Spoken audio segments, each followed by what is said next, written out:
All right, we're back and we're going over pop-ups now. So pop-ups, what are pop-ups? What are they? Sometimes they're called info windows, sometimes they're called pop-ups, sometimes there's other words for them that we use, but essentially these are like the little boxes that you see come up when you're using a map and you click on something and it shows some information.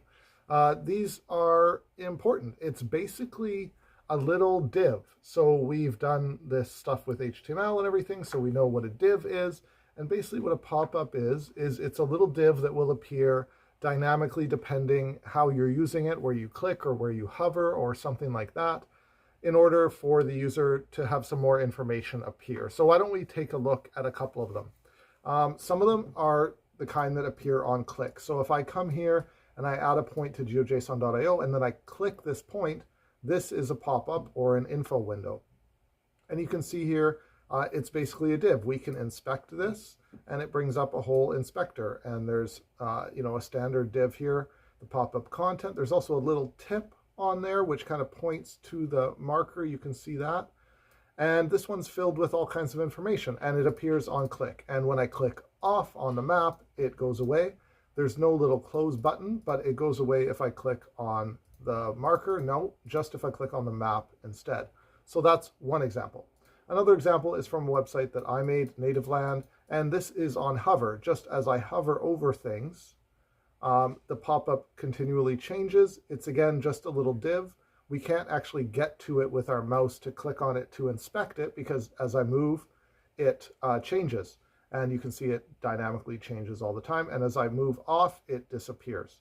Now when I do click, I have this little sidebar thing appear, which is not happening from the pop-up itself. That's a different thing. I'm listening for a click event and then making this appear, showing it using jQuery actually. So that's another type of pop-up. Another one is a complex pop-up.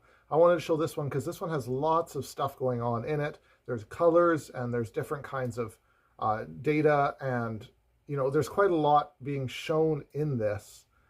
And it's on hover, and I think, not on click, just on hover. So you can customize, obviously, whatever you want to be in them. And there's really cool stuff you can do to get information from the thing you're hovering over or the thing you clicked in order to fill this in with dynamic information. So in this case, as we move around, this data is in the geography in some way, or it's in the web page, so that when I hover, this is doing some comparing and getting the right information for the right county. So you want to be aware of a couple things, though, when you're making pop-ups. One is mobile. If you're trying to make pop-ups for mobile, be aware there is no such thing as hover. We easily forget this because, again, we get used to developing on our big laptops or computers, and we don't remember that there's no such thing as hover. You can only press. So if you have some cool hover effect like this in a mobile device, this isn't going to work. Now, I think if we go into the DevTools and we do this little mobile thing that we looked at before, we can maybe see how this looks in a mobile version. And when we see that there's no hover effect left, so they have some good debugging here.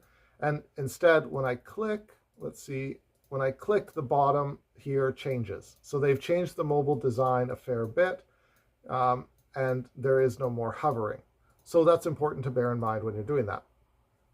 It's also really important to just, be really careful about how you format this stuff.